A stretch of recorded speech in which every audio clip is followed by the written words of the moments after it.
Do you miss the free and affordable ads and social networks without all of the anti-sex rhetoric? Assembly 4 is a team of sex workers and technologists from Melbourne, Australia, aiming to bring back free and fair advertising and social spaces to the sex working community. Stepping away from the clunky design of traditional platforms, their two products, Tryst.link and Switter.at, are refreshing and well-needed changes in both presentation and mission. And both are free to join and open to all. You can find both of our profiles on Tryst, and I love how it is so clearly designed by sex workers. Yep, and I love how straightforward and easy it is to use and how much they clearly support the sex working community. And also how responsive they are when it comes to feedback and customer service. Check out their website assembly4.com for the word, not the number, for more info. Welcome to Somebody You Love, or the sale of two titties. I'm Jenna Love. And I'm Holly Hart. And we're experts in disappointing our parents, breaching community guidelines, and banging the people who vote against our rights. We'd like to start out today by acknowledging the traditional custodians of the land from which we are recording. Those are the Darug and Gundungurra peoples in my case and the Ngunnawal people in Holly's case. We pay our respects to any elders past and present, and we acknowledge that sovereignty was never ceded. This week we were planning to interview the gorgeous Ruby Valentine. Unfortunately, due to a comedy of technical issues, we had to postpone that episode until next week. In the meantime, Jenna came up with a wonderful idea called Just the Tips. We're going to basically give you a little bit of an insider information into what makes a good client. Obviously, the tips that we're giving today are totally based on our own opinions, our own experiences. Also, geographically, they may be very different. If you're seeing workers from other regions, other cities, other countries, the expectations may be very different and the way that things are done. So this is really just relevant to clients who are planning to see us, I guess, but also probably generally, there is some practicality in the advice for Australian clients in general. Another important thing to keep in mind is the laws that vary so much across Australia and across the world. So the advice that we have to share applies particularly to seeing private full-service sex workers in Australia. But, if you're seeing different types of sex workers and you're in somewhere else in the world, depending on both the laws and just the way sex work is viewed in that society and the kind of way things are done, you need to take what we say with a grain of salt. But hopefully this is a good starting point for engaging with the industry. So I wrote up an etiquette guide for clients on my website a while ago, and that's kind of what we're using as the basis, as the starting point for this episode. And I was quite hesitant to put it together because I don't like telling people what to do, and I'm not a huge fan of the concept of etiquette, polite society. I've always hated the idea that for some reason I can't put my elbows on the table when I'm eating. I just think it's stupid. But at the same time, I had noticed that I'd come across a lot of instances of clients doing things that are considered kind of rude or putting their foot in it without realizing it and just having absolutely no idea. Because I think there's a whole set of kind of expectations that we have as sex workers and a bunch of unspoken rules. And there's not really any way for a client to know that unless they're told. And so it can lead to these situations where a sex worker's getting annoyed at the client's getting annoyed because they're going, why is this sex worker being so rude to me? But they're only being rude because of a perceived rudeness from the client. But if you don't have the conversation, then you've got no way of knowing. So I put this guide up on my website and it has been received quite well. So hopefully it is useful. And I think I just want to make it clear that any of this kind of advice, you don't have to take on board what we say. And in the past, I've seen, discourse on Twitter, for instance, where sex workers have said, this is how things are supposed to be. And there's been some clients of workers who have gotten upset and sort of said, well, I don't want to do it that way. And that's cool. You don't have to do it the way we're suggesting. But what we're saying is this is probably going to give you the best chance of positive experiences. So if you don't want to go along with this, you keep doing your thing. But then you kind of can't be surprised if you don't have great experiences. I think it's also an awesome opportunity for people who maybe have contacted sex workers in the past and had moments of interaction where they've been confused of whether they have done something wrong or not sure why something didn't work out. Maybe this sort of discussion can help give a little bit of insight into the perceived expectations of the sex worker or the perceived offences that have been committed by a client when they may not have even realised there were those boundaries in the first place. I was talking to you the other day about how I think so many of these come down to the idea of sex work is work. Like a lot of the issues are when clients think that we're dating, and so they do the things that are considered polite in the dating world, and they don't understand why we have a problem with that because we're viewing this like a business and they're viewing it like we're dating. It's like the shit people say that we had a couple of weeks ago where I had a client who thought it was really impolite to send a booking inquiry as the initial contact. And he thought the most polite thing was to send a message that just said hi.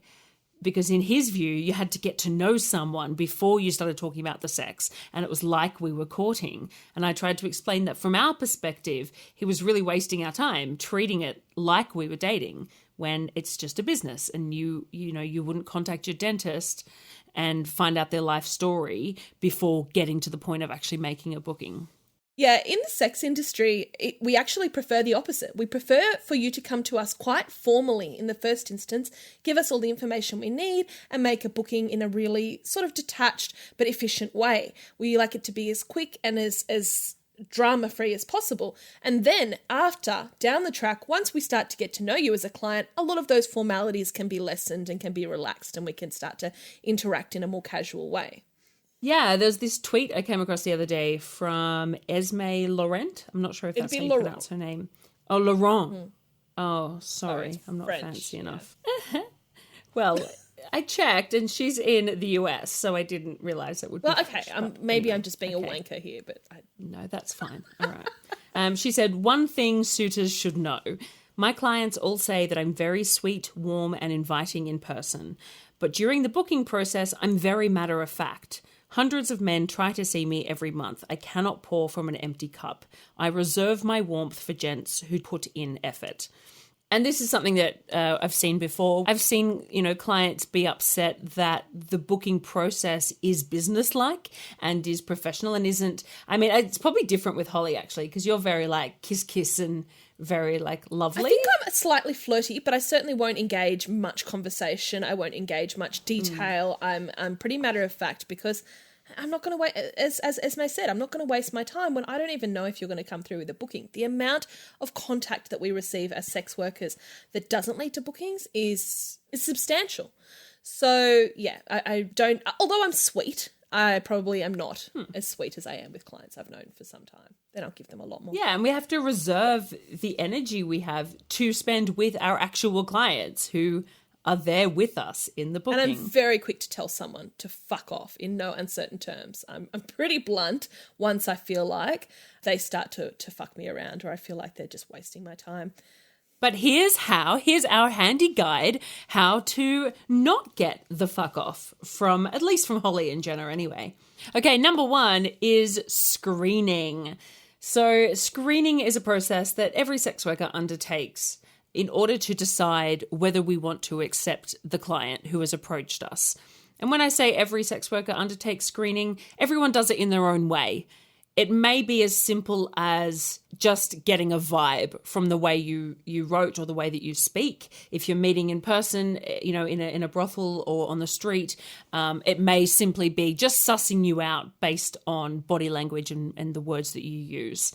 That's probably the most sort of basic screening that we all do, kind of just using our gut, really. And it can go anywhere from that to requiring photo ID, your full legal name, your phone number, your email address, and these days... Proof of employment. Proof of employment, social media links, things like that. A photograph of you, references from other sex workers that you've seen. And now we're also dealing with providers, including myself, who are wanting to see proof of vaccination, of COVID-19 vaccinations too. I tend to prefer photo ID. It's not something I have done the whole time I've been a sex worker. And that's another thing. A lot of sex workers will change what their screening requirements are during their career.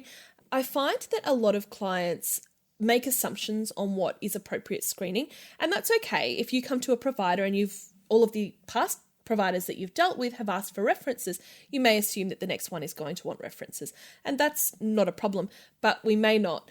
We all have different combinations of screening measures that we like to employ, and each worker that you see will let you know, or you will find on their website or on their advertising what their screening procedures are.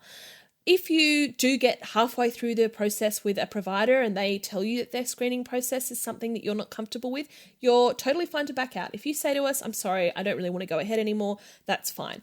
But do keep in mind that if you do decide to proceed and you falsify that information or you mislead us, then there does become an issue with consent. And if we haven't consented to see you, is that really a path you want to go down?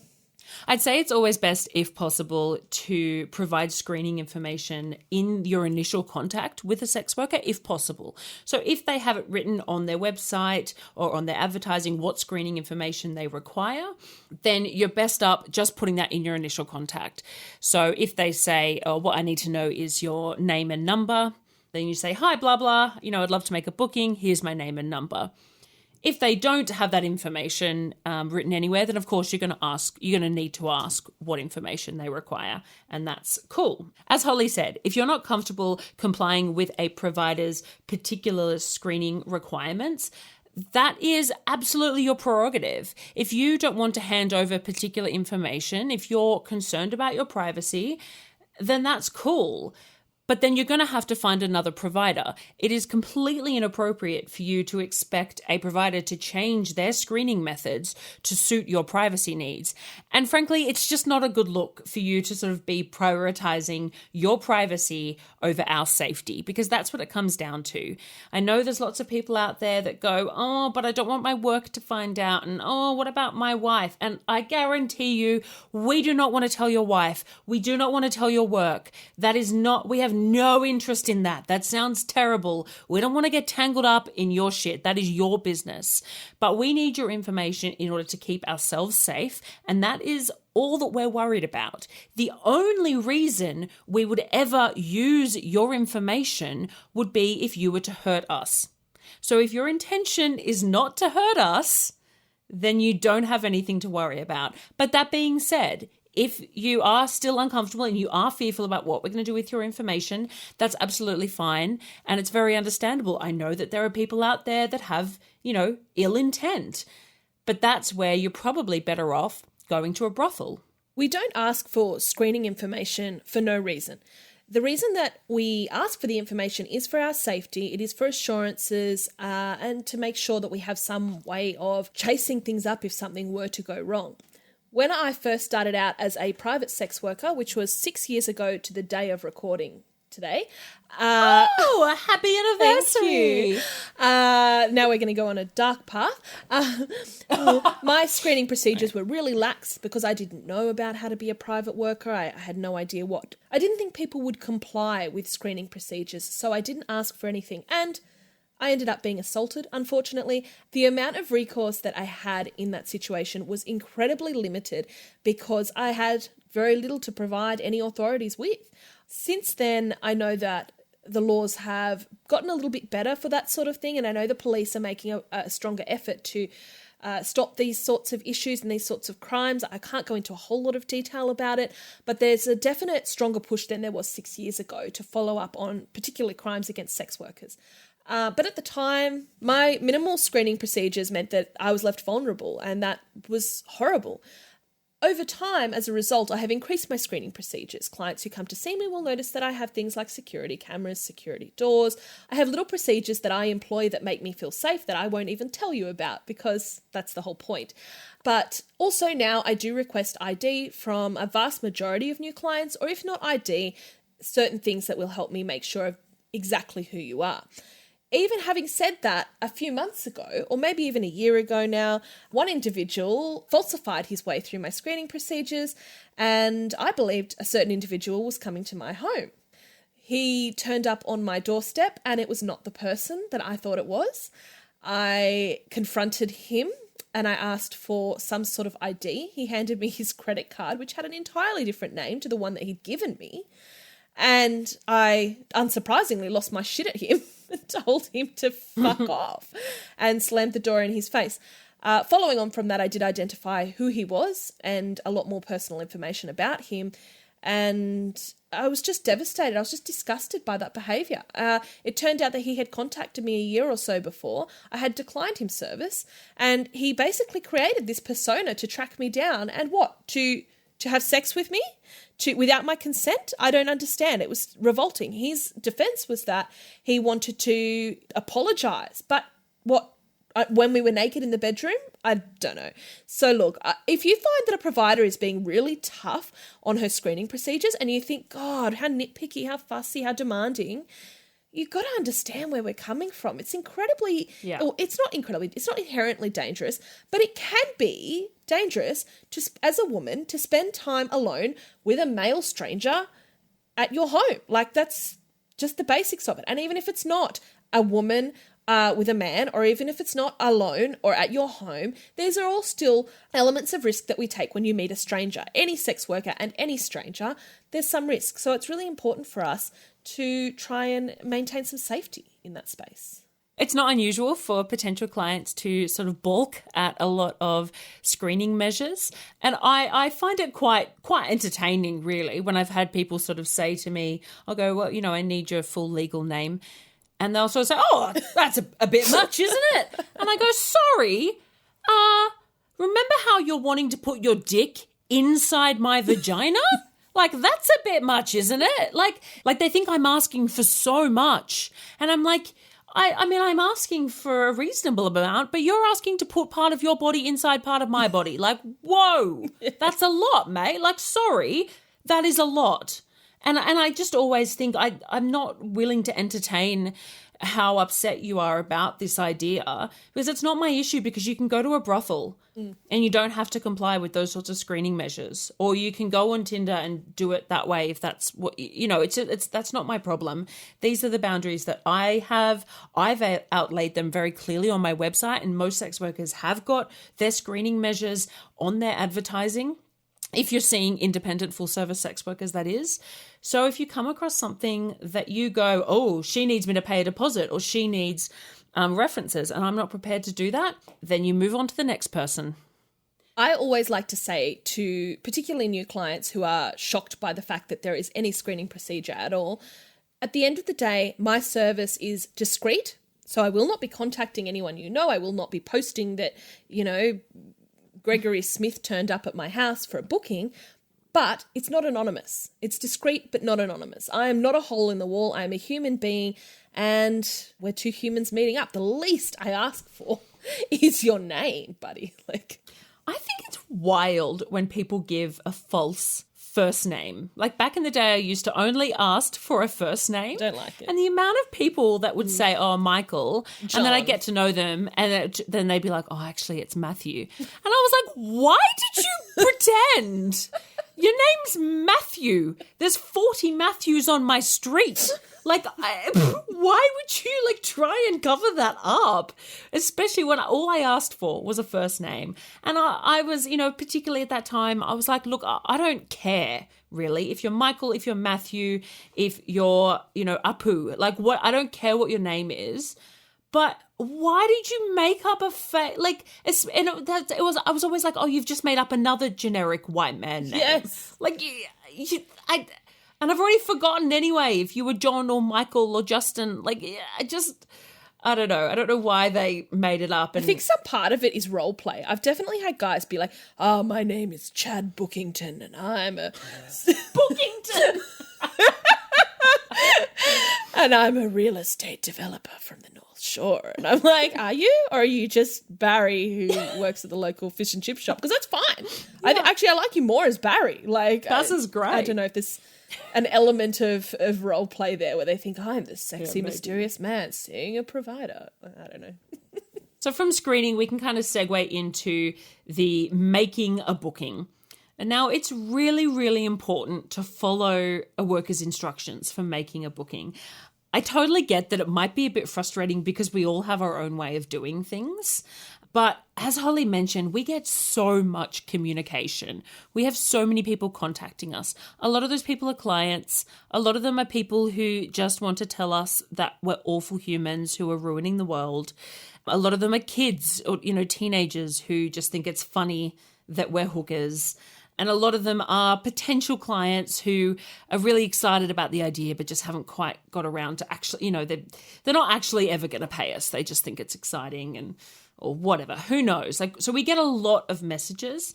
And if you don't sort of follow our instructions for making a booking, it's entirely possible you will get ignored. You might get rejected without ever even hearing back from the worker. There's a lot of messages that I automatically just do not respond to. And I accept that by doing that, I may be turning down potential clients who could be wonderful clients. But that's just the way I have to run my business. I'm, in lieu of hiring an assistant, that's just what I have to do. So you could be the most wonderful client ever and you're shooting yourself in the foot because you're not following our instructions. I'm not a real stickler for how I'm contacted. I am pretty flexible. But if you contact me with hey or avail, one word, or even are you available, that says to me, I don't give a fuck. I've sent out 20 messages to 20 different workers. I really don't have any respect for you as a human being. I don't want to spend, that doesn't make me horny. That doesn't excite me in the least.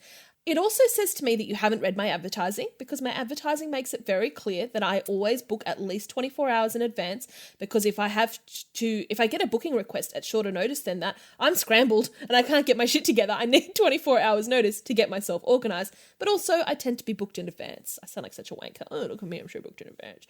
But it just gives me time to organize my life and have a comfortable schedule, a comfortable life and a comfortable routine about my life. So all I ask for me is like, hey, how are you? I'd like to make a booking for XYZ. Here's my name. That's it. We'll get to the details. I'll ask you if I need them. But just make the initial contact one that's showing you are interested in making a booking. I don't need to hear, hey, you're so hot. Hi, my name is blah, blah, blah, and I'm this old with this color hair and this size and this ethnicity. That's cool. That's fine. Oh my God, do not tell us that you're white. Don't tell us you're white. I don't care that you're white. Because then we'll have to add the white tax. Once we hear you're white. It's just going to cost you more. Yeah. It's just, I don't want to hear it. I want to know all about you once you've booked, and I feel like we have a connection. We have some sort of commitment to a relationship developing. When you're just another number in my inbox, I don't know. I'm not going to waste my time. I'm not going to invest my energy into that. So on the one hand, just saying hey or hi, terrible idea. Very, very bad idea. If only for your own sake, you're going to get ignored by most workers. On the other hand, sending multiple paragraphs is also not That's ideal. So true. Don't send me a novel. I've had a few of those. Yeah. And look, I mean, I don't know. I'd probably prefer that to just a hi or a hey. I agree. But I don't need to know your life story. You don't have to explain why you're coming to see a sex worker. You don't need, all we need is one paragraph basically that says, hi, my name is this, my number's this, or blah, blah, blah. I saw your ad here. I'd love to spend some time with you.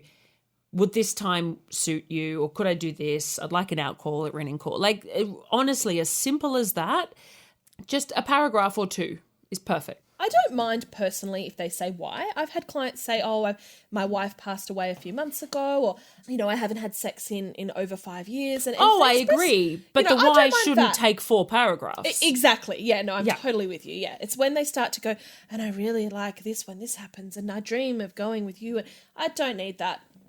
On our first contact, and if ever. Yeah, no, I mean, and as you said, let's have that conversation in person. Sure. Yeah, good point. Yeah. Oh, you're just, and I've had a couple of clients who have sent me massive novels, and it has made me a bit freaked out to see them. And every single time they've turned out to be wonderful, and I've really enjoyed my time with them. Yeah. But I have to be honest and say that when I read that email, I go, oh God, what is this person going to be obsessive? Are they going to, because it's really, really full on. And it just comes back to that. Would you send your dentist that email to set up a time for a filling? Because I don't think you would. I have definitely declined a few inquiries that were just too novelly for me. And I've said, look, I'm so sorry, but I feel like your expectations might be a little bit higher than what I can provide. It just feels like overwhelming. And I probably could. I probably would be a great provider for them. But it just psychs me out, and I think this person needs more than I can give them. Yeah. And it just kills it before it even begins. So that sucks. Yeah. Along the same lines, contact between you and the provider before the booking should really be kept to a minimum, and it honestly should take a maximum of 3 to 4 messages back and forth, in my opinion. So you request a time, the provider might accept that, or they might suggest an alternative.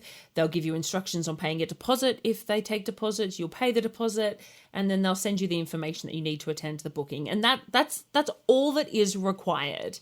A question or two in there about the booking is okay. And of course, it depends on if they don't have anything listed about what they offer, then you may need to ask questions about that. But most of us have a lot of that stuff up there. We've spent a lot of time trying to get our advertising right and trying to put that information out there. So you really want to keep that dialogue between the two of you before the booking to a minimum. It's not, again, we're not courting, we're not dating. We don't have to have that build up. Of course, if you are looking for the build up and you are looking for either sexting or just some stuff to get you thinking about the booking or whatever it is, there's a lot of providers out there who do offer texting or phone call packages. So you could consider asking if they offer something like that. I had an individual this week who I immediately got the time waster flags in my head about. I requested a deposit for the booking that he was discussing with me immediately. 93 fantasy messages followed in the coming days, which I responded to very sparsely and very short in nature retorts from me, until the point where I said, if I receive any more of these sorts of messages, I will be cancelling the booking and not returning your deposit. Of course, he behaved himself, and then on the day of the booking, he contacted me to cancel the booking anyway. So, I don't know, you win some, you lose some. People then say things like, oh, well, you got the free deposit, you got free money. Well, look, I took $100 deposit, and to read those 93 messages probably cost me so much time that was it worth it? I don't know. Anyway. And our gut is always right. It often is not always. On. We get a pretty good sense of these things, and so I'm glad I took the deposit from him. But yeah, once you start to play silly buggers and text us too much on the lead up to the booking, we start to go, oh, here we go, okay. We get a very quick suspicion. Yeah. So. Something that happens where I think they're not trying to waste our time. They're being 100% legitimate, but they are just so excited about the booking. And it can really, especially if they're newer to it, making that booking can be a really big step. It can be a large investment for them financially as well as emotionally. And so all they're doing is thinking about the booking. It's completely monopolizing their brain. And that's great. And once we're together, we are going to make that the best hour or the best 2 hours or whatever it is that you've had in a long time. That's what you've hired us for. But you have to keep in mind that we've got a whole lot of other shit going on in that time. Mm-hmm. We've got a bunch of other clients that we're communicating with. We've got actual bookings that we need to be in and giving our full attention to those clients.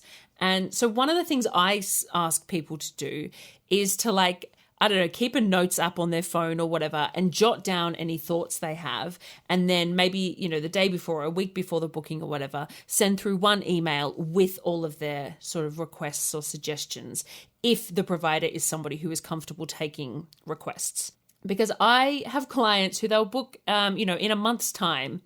And in the lead up to that, I'll have Twitter DMs, I'll have Instagram DMs, I'll have text messages and emails all on various days, one saying, oh, can you wear this yellow thing? And then, a few days later, can you wear the leather this with that thing? And, oh, I've been thinking about our date. Can we do this? And there are just messages on all different platforms. And I'm like, what do you want me to wear? Because you've sent me 14 different outfit requests over time. And if you could just jot it down and then the day before say, right, I would like you to wear this. I would like to do that. I would like blah, blah, blah. Then that's awesome. I can take all of that into consideration and I can accommodate as much as I can. We get you're excited and we're excited too, but we are also trying to manage, as Jenna said, messaging, seeing other clients, doing our social media, possibly recording a very successful podcast, things like that. So, we're busy.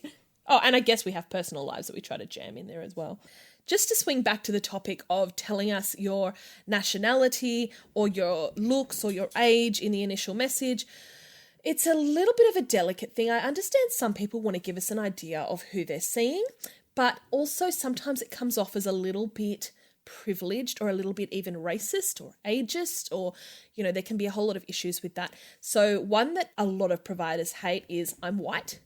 There is implied racism in that, which is that we wouldn't want to see you if you were not white, or that it's somehow better than seeing somebody who's not white, which I can tell you makes no difference. It really doesn't matter. And by you saying that, it immediately marks you as the sort of person who maybe we're just not going to get along with, where you think, oh God, you're obviously politically not aligned with me, or ethically, or you don't have empathy, or you're racist. I don't know how to articulate it, but it just gives me that gut feeling that you're a bit of a yucky person, to be honest. Yeah, well, it's hard to understand. The white often comes with fit and young. Yeah. They often will say, I'm white, I'm fit, I'm young. And to me, I cannot think of a reason why you would give me those descriptors unless you think that those things are going to make me more likely to accept a booking from you. And if that's what you think, then you are very misguided about the sex industry, and you kind of sound like an entitled asshole. Frankly, you probably aren't one, but that's what's coming across. Yeah, it's incredibly ignorant, not just of the sex industry, but of what makes people attractive in general. And yeah, I just don't have time for it. And the general consensus across the industry, once again, not speaking for everyone, but it is a very common vibe that no one seems to get really excited about those sorts of messages. I'm a young, fit, white guy. Nah, no thanks. And it's not unusual for those same people to pull the D&D free or clean, which is a bit... Which, first of all, like, if somebody just states D&D, I think, is like drug and disease free, which is like, I mean, first of all, like, are you not on antidepressants? Because it's 2021, so that's confusing. Raw dogging reality? What? But like anybody who just emphatically states, I have no disease, I'm like, really? Because I don't know if I have no disease. I don't have any that I'm aware of, but... that just shows that they probably know very little about sexual health. They probably never get tested. And I don't know why they're telling me that they don't have any infections unless they're wanting to try to have unprotected sex with me. So why else are you bringing... Like, it raises a red flag for us. We generally aren't into receiving a photo of you. If you're trying to sell us on having a booking with you or trying to promote what a great client you'll be, we don't need a photo to know that. That's okay. It's not a dating situation. What's more important to us is your communication and your kindness and your compliance with our requests, and all of those sorts of things are important. A picture of you, it just sort of makes me feel like, okay, you're sort of misreading what this situation is. I get that it's usually innocent, and I get that you're trying to say, well, I've seen pictures of you online and here's me, but I don't hate it. It doesn't offend me, but I don't find it necessary. I hate it. I have been known to cancel bookings because somebody sent me a photo, and I'm like, oh, why did you send me a photo? No. To be fair, that's if it's, explicit or nude photo in particular. But no, I think it starts us off on a really, really bad foot. Why are you sending me a photo of yourself? What? We are not dating. I don't know how to tell you that any stronger. We're not dating. I don't want a photograph. And that being said, some sex workers do request a photograph as part of their screening. And in that case, obviously, it's fine. But when I haven't asked, I'm like, why are you sending me pictures? I'm not swiping on you. Like you said, would you send a picture to your dentist? Hi, I really need a teeth clean. I think I need a filling at the moment. Here's me. Smile. Yeah, just so you know who you're dealing with. Or the one that I love is just so you know I'm a real person. And I'm like, well, for starters, what else would you have been? I mean, you're probably not a donkey. Like, presumably you are a real person. And second of all, a random photo of a dude on a beach doesn't prove anything. Like, how is that proving that you're a real person? I don't know why. I just don't know why you're sending me photos. A request that you will hear a lot of sex workers complain about is the first of the day concept, the first of the day request. particularly from new clients, or I think clients who haven't had a lot of experience within the industry, or seeing providers. They sometimes request that they can be our first client of the day, possibly from a perceived purity thing or an energy-based thing, or I don't know, that we become virgins again overnight is the common joke within the industry. And obviously there are a number of reasons why this is offensive, but also probably not the best way to approach things with a sex worker, and also probably not going to be your best outcome. For me, all it does when somebody asks me that is makes me roll my eyes, and I usually only see one client, maximum 2 clients per day anyway. And if I do see 2 clients, it's usually because one of those bookings are non-sexual in nature. So it doesn't really fucking matter. And if you ask me that, it disincentivizes me telling you the truth anyway. I feel like going, well, fuck you.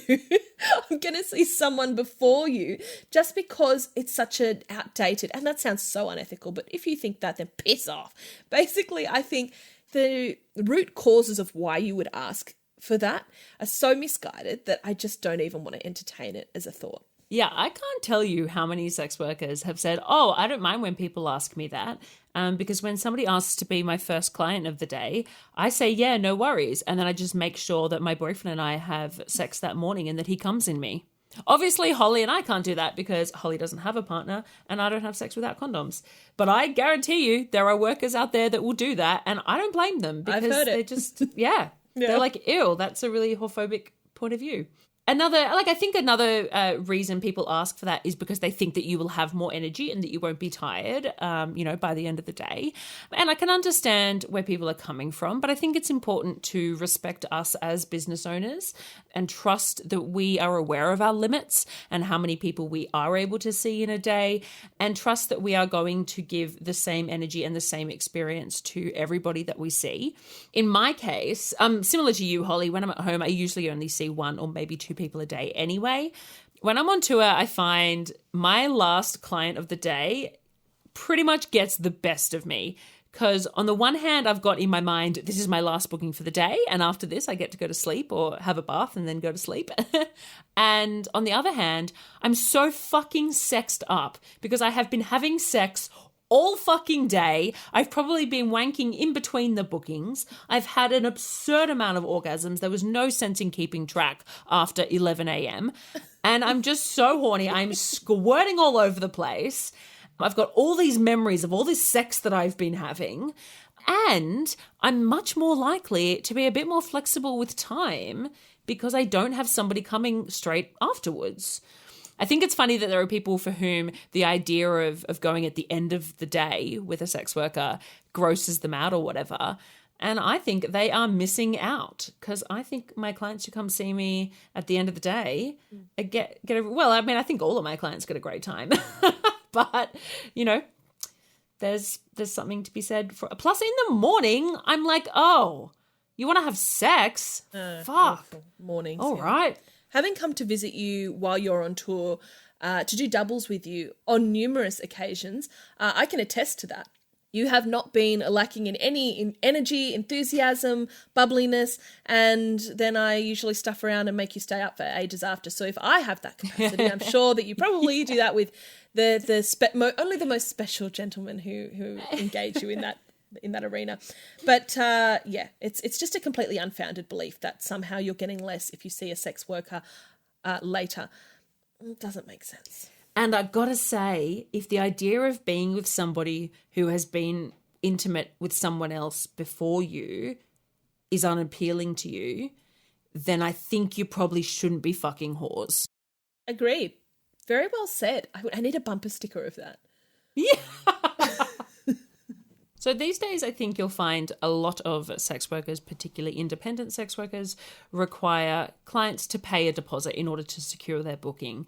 And particularly so for tour bookings, where there's a much higher outlay of costs, particularly for outcalls where the provider is going to be traveling to the client, and also for a lot of workers who hire their in-call space. So a lot of workers will offer in-calls, but they won't be at their own residence. They will have to hire a hotel for you to be able to come see them at that hotel. So they're having to outlay that cost. In this industry, we do encounter a lot of time wasters. We get a lot of people who make bookings and then just don't show up.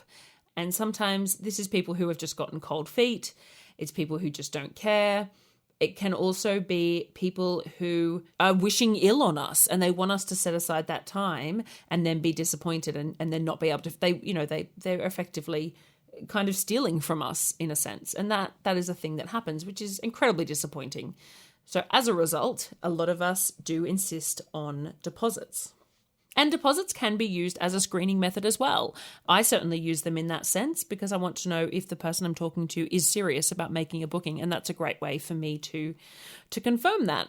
So like all of the other screening methods, if you're not comfortable paying a deposit, that's totally fine. But it also means that you should not inquire with any providers that say that they require deposits. So I'm very upfront about needing one. And then I've had clients contact me and then I've been like, okay, cool. Well, here are the deposit details. And they've gone, oh, I don't pay deposits. And I'm like, so why did you contact me? Like, that's fine. You don't have to pay deposits. You can do whatever you want with your life. But I don't know why you contacted somebody who has clearly outlaid their boundaries and then you intended to subvert them in order for you to have sex with that person. Why would you think that that's a good idea? I'm obviously not going to be comfortable being alone in a room with you if that's how you view my boundaries. I don't tend to take deposits in general. I feel like my screening measures as they are enough for me to mitigate risk, and particularly because I don't tour, it's not something that I've felt a lot of need to take deposits in my situation. But if somebody is stuffing me around or I get those red flags, or if it's some different circumstances for the booking, then I'll ask for one. And that's, they're more than welcome to say, no, sorry, I'm going to find someone else. That's fine. If I ask for a deposit and you say no, I'm not going to entertain the thought of a booking without that deposit. That's the bottom line. Obviously, we have a number of ways that workers can accept deposits here in Australia. We have a few different options. I'm not going to go into all of them now. But if one of those methods of making a deposit doesn't work for you, there probably is one that will work. Even if it comes down to needing to be something that takes a few days to process and you just have to be organised and book in advance. These are the things that you need to work out for yourself as a client in terms of discretion and risk management and what you think is sensible for your circumstances. Someone's method who I really love is Amanda Valentina, who we always hype up on here. She has that thing, I think it's 20 minutes or something. When someone has been texting her, she says, here's my deposit information. If it's not in there within 20 minutes, then we don't have a booking, basically. And that's it. That person, if you've inquired and you've started that booking process, you've got that limited time to show your commitment, to commit to that and lock it in. Otherwise, she doesn't waste her time with you anymore. And I think that's really cool for her. It doesn't work for me because I have a real slow burn sort of thing sometimes with my processes, and everyone has different systems. But yeah, there are some people who just won't invest any time in, potential nonsense, and they'll make sure that they have that assurance as soon as possible. It's important to keep in mind the financial discrimination that sex workers do face. And for that reason, even though most of us will have multiple different options for paying deposits or for paying even the total of your booking fee, we are quite limited with what we can do. And for instance, we've talked before about how much PayPal discriminates against sex workers. And, it's not uncommon for me to have clients who say, oh, can't I just pay you with PayPal? And it's like, no, you can't just pay me with PayPal because PayPal hates sex workers and they will take my money. And so I think sometimes people think maybe that we're being difficult. And one of the apps that we use in Australia a lot is Beemit, which is an app that was created alongside, the big four banks. It is secure, it's trustworthy, it's instant, it's anonymous. But people who haven't heard of it, I think maybe think I'm trying to do some scammy thing by saying, oh, if you just download this app, but it's because it is the best way of doing it. I've been doing this a long time. I'm well aware of every single company that discriminates against sex workers. And so the ones that I suggest and the methods that I suggest to you are the ones that are most appropriate for you and for me. We think that we've given you probably a little bit beyond just our tips today, and we're starting to get up towards the shaft. So we think this is probably a good spot to wrap it up. Thanks for sticking around and listening to us and getting a little bit of an insight into what our behind-the-scenes processes are as escorts and what we sort of deal with and how are the best ways to approach and deal with a sex worker that you're looking to spend time with. We're hoping to continue the Just the Tips series. We have a lot more tips for clients of full-service sex workers. We're hoping to eventually give tips to people who are sex workers or who are wanting to become sex workers, potentially tips to people in other industries for dealing with sex workers, and all sorts of bits and pieces. So hopefully this new style of episode is well received. We are going to continue also doing episodes like all the ones that we've done in the past, but we just wanted to mix it up a little bit and try some new stuff out. We'd like to thank our spectacular, glowing, shiny, amazing patrons again this week. As always, we are so grateful for your support. It really does allow us to grow the show and hopefully expand in future and make it even more enjoyable. This week we have a new Giving Somebody, Summer Choi. We have a new Generous Somebody, Martin. Our new Very Generous Somebody is Greta. Our even more generous somebodies are Timmy, Andrew, Adam Smith, Leo, Lachlan, Sub London, Miss Billy, Nora Knightley, Leslie, Scott Watson, Andrew, Big M, our secret admirer, Mudgy, Margaret, Wheezy, John T, Celeste, Ellen, and Liam.